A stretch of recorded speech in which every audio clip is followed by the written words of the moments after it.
नमस्कार, मैं हूं आपके साथ मैत्री और आप देख रहे हैं हमारा खास शो राग बिहारी। बिहार की राजनीति में आज जो मुद्दे चर्चा में हैं उन सभी मुद्दों पर हम बात करेंगे। पहली जो बड़ी खबर है वो चुनावी रणनीतिकार से नेता बने प्रशांत किशोर अब खुद बीजेपी के सबसे मजबूत गढ़ बांकेपुर से चुनावी मैदान में उतर चुके हैं। वहीं रामविलास पासवान की जयंती के मौके पर पशुपति पारस ने बांकीपुर उपचुनाव में उम्मीदवार उतारने का ऐलान कर अपनी राजनीतिक वापसी के संकेत दिए हैं। तो ऐसे में चर्चा हो रही है कि क्या बिहार में नए राजनीतिक समीकरण बन रहे हैं। दूसरी तरफ हम बात करने वाले हैं भोजपुर में जिस तरह से भरत तिवारी का इनकाउंटर हुआ, तो अब क्या बिहार की सीमा पार यूपी के पूर्वांचल की राजनीति में भी ये जो इनकाउंटर है वो गूंज रहा है। इन सभी मुद्दों पर बात करेंगे। हमारे साथ हैं राजनीतिक विश्लेषक राम बंदोबस्त जी। सर, बहुत बहुत स्वागत है आपका। जी धन्यवाद। सर, सबसे पहले हम लोग बात करते हैं प्रशांत किशोर को लेकर, क्योंकि दूसरों के लिए चुनावी रणनीति बनाते थे प्रशांत किशोर और अब पहली बार खुद चुनाव लड़ रहे हैं। तो जन सुराज ने उन्हें बीजेपी के सबसे मजबूत गढ़ माने जाने वाले बांकेपुर से उतारा है और 2025 के विधानसभा चुनाव में जन सुराज को पूरे बिहार में सिर्फ 3.4% वोट मिले थे और पार्टी एक भी सीट नहीं जीत सकी। और बांकेपुर में अगर हम देखें तो बीजेपी को जो है वो 63% से ज़्यादा वोट मिले थे, जबकि जन सुराज को सिर्फ 5% के करीब वोट मिले थे। ऐसे में ये उपचुनाव सिर्फ एक सीट की लड़ाई नहीं बल्कि पीके की जो साख है और जन सुराज के भविष्य की लड़ाई है, उसके अलावा बिहार की राजनीति का भी बड़ा टेस्ट माना जा रहा है। हालांकि इस घोषणा के बाद एक्स पर हमने देखा कि बिहार रिजेक्ट पीके ट्रेंड होने लगा। तो क्या पीके ने सबसे मुश्किल सीट चुनकर बड़ा राजनीतिक दाव खेला है? और जिस तरह से बांकेपुर में हमने चुनावी प्रदर्शन की बात की तो बांकेपुर में 5% वोट मिला था जनसुराज को, तो 5% वोट से 50% के करीब पहुंचाना कितना बड़ा चैलेंज होगा? और क्या बीजेपी के मजबूत वोट बैंक में जिस तरह से बात चल रही है कि लगातार 3 दशक से वो बीजेपी का गढ़ माना जाता रहा है, उस गढ़ में पीके के मजबूत वोट बैंक जिस तरह से ला पाएंगे, क्या पीके या सेंध लगा पाएंगे बीजेपी के मजबूत वोट बैंक में? देखिए, मेरी समझ के अनुसार प्रशांत किशोर ने एक बहुत ही बड़ा राजनीतिक रिस्क लिया है।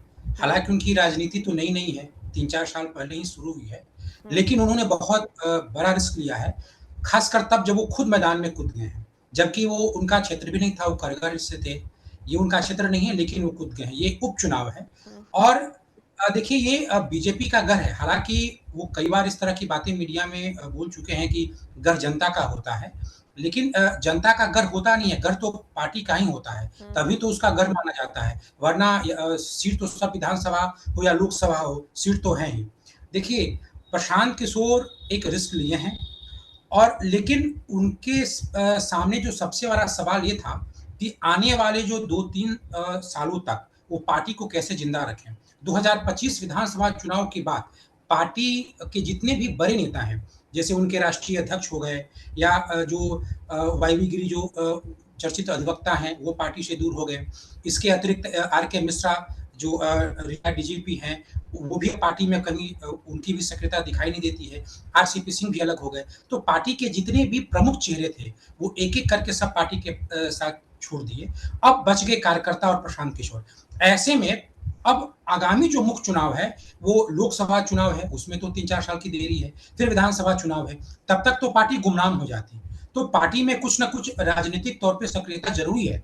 तो वो इसके कि वो किसी पद यात्रा पे निकले या कोई वो एक नई तरीके की राजनीतिक मूवमेंट करें, जो पहले कर चुके हैं, इससे बेहतर है कि कम समय में चुनाव के मैदान में कूद गए। हालाँकि ये उनका अधिकार है। राजनीति में लड़ना चाहिए और चुनाव हारने के डर से चुनाव कोई लड़ना बंद कर दे तो समझिए कि वो फिर राजनीति आगे कर नहीं सकती है। दूसरी बात है कि वो अपने पार्टी के सूत्रधार हैं, तो जब वही चुनाव नहीं लड़ेंगे तो अपने लोगों को उत्साहित कैसे कर पाएंगे? तो इसके कई मॉडल हो सकते थे, वो कोई उम्मीदवार भी खड़ा कर सकते थे, लेकिन खैर अब वो जो मैदान में आ चुके हैं तो उन्होंने खुद भी कहा है कि मैं अनसेफ सीट से खड़ा हुआ हूँ। बहुत सारे ऐसे लोग होते हैं जो अपने लिए सेफ सीट देखते हैं। तो ये इस जो ज़मीनी हालात है, उसको समझ रहे हैं और प्रशांत किशोर को लेकर के मीडिया में, सोशल मीडिया में कई जगहों पे उनके समर्थन में एक ट्रेंड जैसा दिख रहा है। लेकिन ये तो चुनाव परिणाम बताएगा कि जन स्वराज जो है वो डिजिटल पार्टी है या ज़मीन पे भी कोई पार्टी है। देखिए वहाँ की जो जातिगत समीकरण हो या बीजेपी की जो वहाँ पे पैठ है या खुद नितिन नवीन की जो भी पैठ है, जैसे वहाँ छिटपुट ही सही लेकिन मुस्लिम इलाकों में, यादव के इलाकों में भी नितिन नवीन की जो अपनी पहुँच है, पकड़ है, इसके दम पे वहाँ पे हमेशा नितिन नवीन सीट जीता करते थे। लेकिन फिर भी राजनीतिक संभावनाओं का खेल है।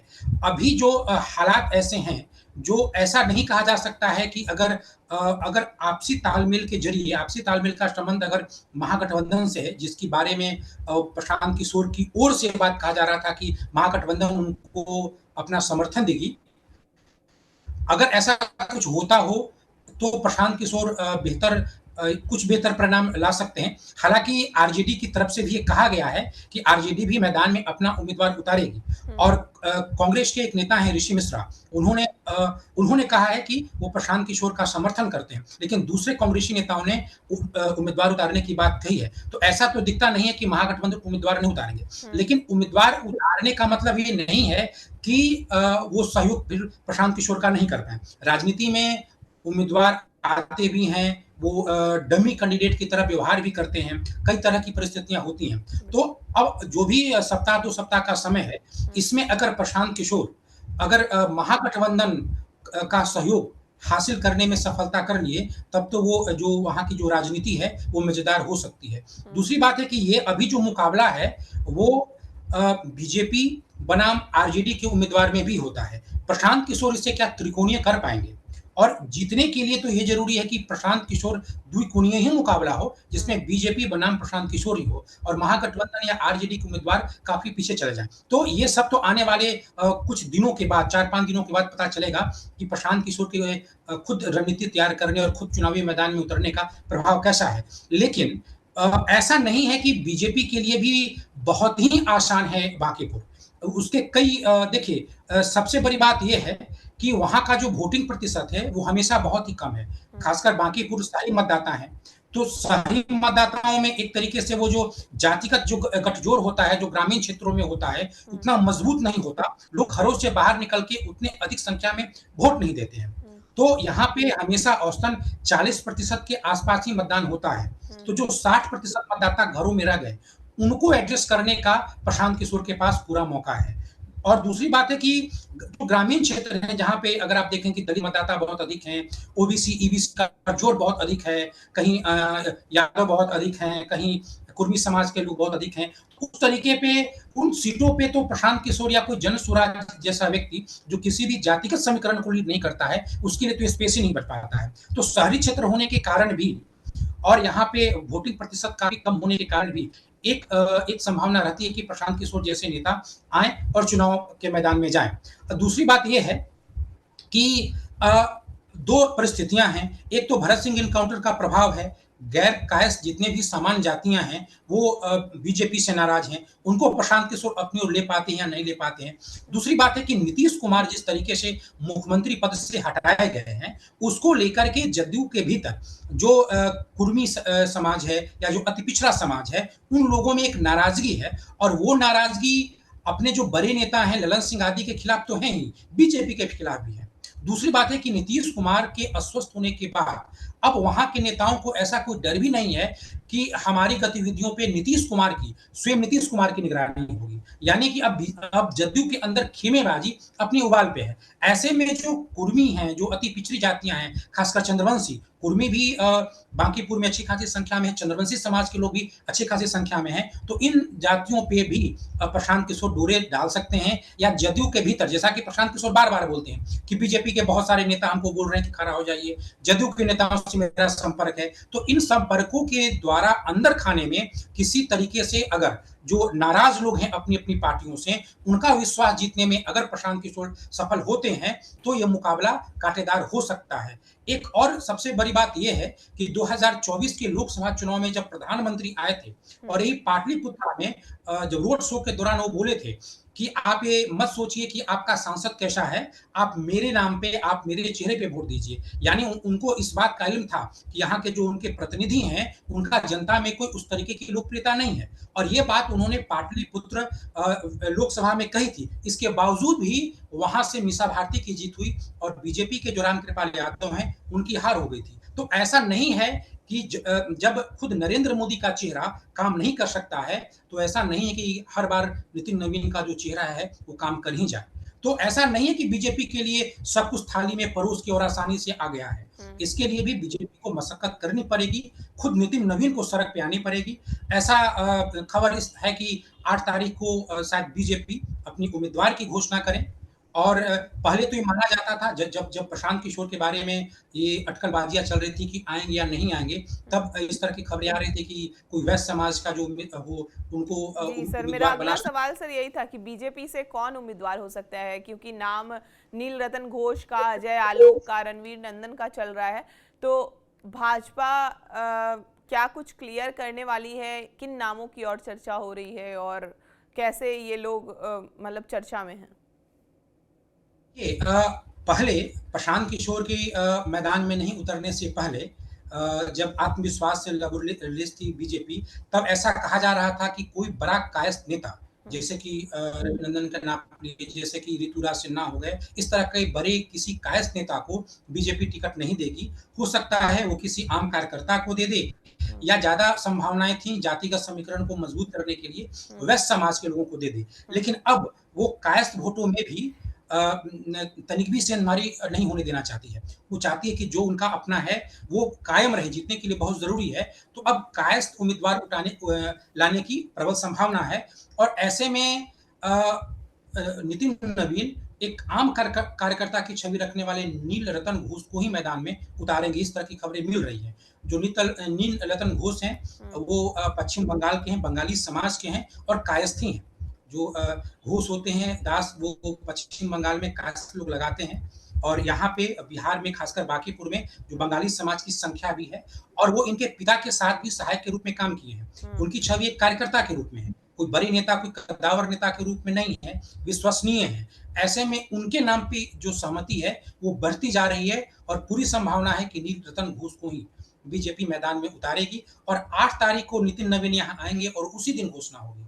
और उसके बाद इस तरह की भी खबरें आ रही हैं कि नितिन नवीन 3 रोड शो भी करेंगे और प्रचार की पूरी कमान अपने हाथों में लेंगे। लेकिन ऐसा इसलिए नहीं कि प्रशांत किशोर मैदान में है, ऐसा इसलिए कि वो ये भी दर्शाना चाहते हैं कि जो क्षेत्र है, उससे आज भी उनका अपना लगाव बरकरार है इस क्षेत्र के प्रति, भले ही वो राष्ट्रीय अध्यक्ष बन गए हैं। ये बताने के लिए भी वो चुनाव प्रचार की कमान अपने हाथों में लेंगे। बिल्कुल। सर, जी। रामविलास पासवान की जयंती थी, उसमें एक कार्यक्रम का आयोजन हुआ जहां पे पशुपति पारस और प्रिंस पासवान ने साफ संकेत दिए कि आरएलजेपी अब फिर से जो राजनीतिक ज़मीन है उसको मजबूत करने की तैयारी में है और पार्टी ने जिस तरह से बांकीपुर उपचुनाव में उम्मीदवार उतारने का ऐलान किया है, साथ ही रामविलास पासवान को जिस तरह से भारत रत्न देने की मांग को दोहराया है, बिहार में कानून व्यवस्था पर बात की उन्होंने, भरत तिवारी एनकाउंटर मामले पर भी सरकार को घेरा है। तो ऐसे सिर्फ बयानबाजी तो नहीं है, 2025 के बाद खुद को दोबारा स्थापित करने की कोशिश मानी जा रही है और चिराग पासवान से अलग अपनी राजनीतिक पहचान मजबूत करने की भी ये रणनीति का एक हिस्सा हो सकता है। तो क्या पशुपति पारस के बयान को राजनीतिक वापसी के संकेत में देखा जाए, जिस तरह से बांकीपुर उपचुनाव को लेकर वो बात कर रहे हैं? देखिए, बांकीपुर उपचुनाव को लेकर के उन्होंने जो घोषणा की है, वो अपनी राजनीतिक सक्रियता दिखा रहे हैं। अभी लंबे समय से पशुपतिनाथ पारस राजनीतिक तौर पे गुमनाम हो चुके थे। 2025 में इनको किसी भी गठबंधन में, महागठबंधन हो या एनडीए हो, उनको जगह नहीं मिल पाई। उनको महागठबंधन से पूरी उम्मीद थी। वो वहाँ पे जा नहीं पाए और उनके ही पार्टी के कद्दावर नेता जो सूरजभान सिंह हैं, वो आरजेडी में चले गए, उनकी पत्नी आरजेडी से उम्मीदवार भी बन गई। तो एक झटका उनको अपनी पार्टी में लगा और दूसरा झटका लगा कि कोई भी गठबंधन में उनको आश्रय नहीं मिल पाया और अकेले तो चुनाव लड़ने की स्थिति में वो हैं भी नहीं। ऐसे में चुनाव के बाद, चुनाव परिणाम के बाद फिर अपनी जो अपना जो संबंध है चिराग पासवान के साथ, उन्होंने उसको पुनर्जीवित करने का भी प्रयास किया है। चाचा और भतीजे के बीच मेल मिलाप भी हुआ है, दोनों की ओर से प्रणाम और आशीर्वाद जैसी जो औपचारिकताएँ हैं, उसको भी निभाया गया है।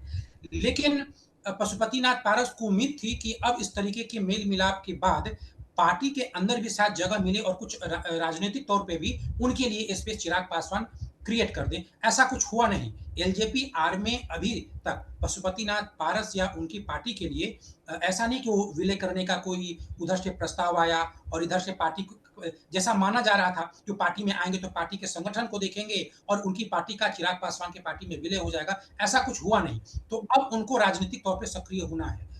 जो बांकीपुर का सीट है, वहाँ पे लगभग 11,000 पासवान समाज के लोग रहते भी हैं। हुँ, तो ऐसे में उनकी जाति का तो वोट बैंक है, लेकिन उसमें पकड़ चिराग पासवान की है, क्योंकि पासवान समाज अभी एकजुट होकर के चिराग पासवान के ही नेतृत्व में है। उनमें उनमें कहीं से कोई पशुपतिनाथ पारस की सिरमारी नहीं हो पाई है, लेकिन फिर भी उन्होंने चूँकि यहाँ पे एलजेपी-आर का अपना कोई उम्मीदवार नहीं है और जितने भी पार्टी के उम्मीदवार होंगे, उनमें से कोई पासवान समाज का उम्मीदवार नहीं है, तो इस तरीके से एक जो स्पेस उनको अपनी समझ से जो नज़र आया, उन्होंने अपनी एक पार्टी का उम्मीदवार देने का घोषणा किया है। हुँ, अब देखने वाली बात ये है कि क्या वो अपने स्वजातीय मतदाताओं का विश्वास जीत पाते हैं हुँ, वहाँ जहाँ पे एलजेपीआर का कोई मतदाता न कोई उम्मीदवार नहीं है या फिर चिराग पासवान के नेतृत्व में क्योंकि वो एनडीए में हैं, तो वहाँ के मतदाता जिसकी उम्मीद ज़्यादा है, वो एनडीए में यानी बीजेपी के जो प्रत्याशी होंगे, उनको ही वोट देंगे। लेकिन एक पहल है अपनी सक्रियता का और इस तरीके से मान लेते हैं कि अगर कुछ भी अगर उनका उम्मीदवार 5,000 7,000 वोट भी अगर काटता है, तो हुँ, कहीं न कहीं से एनडीए पे एक दबाव पड़ सकता है।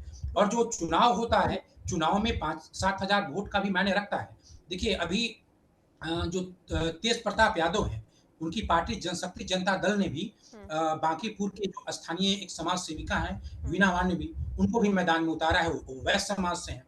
तो पहली उम्मीदवार उतारने वाली वो भी हैं। तो हर पार्टी उतारती हैं अपनी राजनीतिक सक्रियता के कारण, लेकिन परिणाम जो होगा, वो परिणाम मुझे नहीं लगता है कि पशुपतिनाथ पारस के लिए कोई उत्साहवर्धक हो। वो ज़मानत बचा पाएँ या नहीं बचा पाएँ या कम से कम पासवान समाज में अपनी कुछ भी हिस्सेदारी इस चुनाव के ज़रिए वो प्रकट कर पाएँ, ताकि आगे चल के वो महागठबंधन से कुछ बातचीत कर पाएँ या चिराग पासवान से ही बातचीत कर पाएँ। इस तरीके का क्या परिणाम आता है, वो तो आने वाले चुनाव परिणाम के बाद ही समझ में आएगा। बिल्कुल।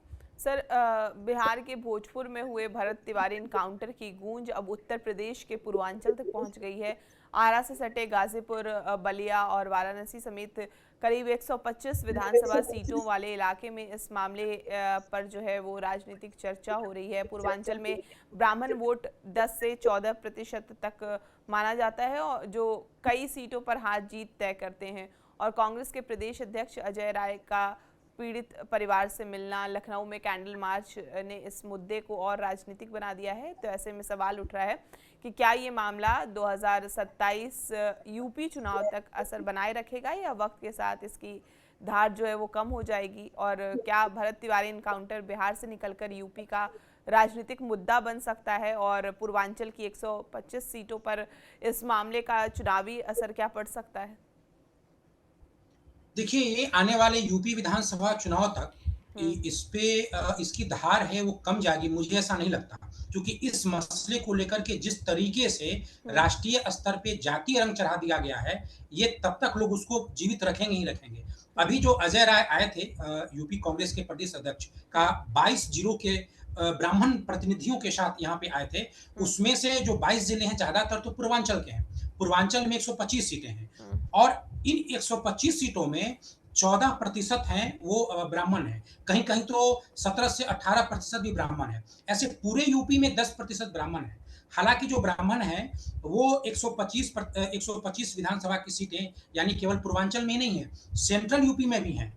जिसमें कानपुर आदि का जो क्षेत्र आता है, अवध आदि का क्षेत्र आता है, वहाँ भी हैं। बुंदेलखंड में भी हैं और पश्चिम का जो यूपी का इलाका है नोएडा, वहाँ भी ब्राह्मणों की अच्छी खासी संख्या है। तो कुल मिला-जुला के लगभग पूरे यूपी में 160 ऐसे सीटें हैं जिनमें ब्राह्मण हैं, जिनमें ब्राह्मण वोटरों की संख्या 14 से 15% के आसपास है और 90 विधानसभा सीटों में तो बिना ब्राह्मण के कोई जीतने की सोच भी नहीं सकता है। हम्म, दूसरी बात ये है कि जो ब्राह्मण यूपी के जो ब्राह्मण हैं, एक तो टोटल आबादी का 10% पूरे यूपी की आबादी का 10% है।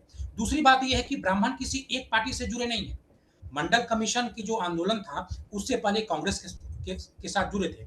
उसके बाद ये बीजेपी के पास आए और वहाँ पे यूपी में जब-जब भी विधानसभा चुनाव हुआ है, वो अलग-अलग पार्टियों के साथ जाते रहे हैं। हम्म, जैसे कि 2007 में बीएसपी के साथ गए थे और 41 ब्राह्मण विधायक बीएसपी के जीते थे। वैसे ही 2012 के विधानसभा चुनाव में समाजवादी पार्टी में 21 ब्राह्मण विधायक थे। 2017 में 46 ब्राह्मण विधायक थे बीजेपी में और उसके बाद 2022 वाले में 46 ब्राह्मण विधायक थे बीजेपी के साथ।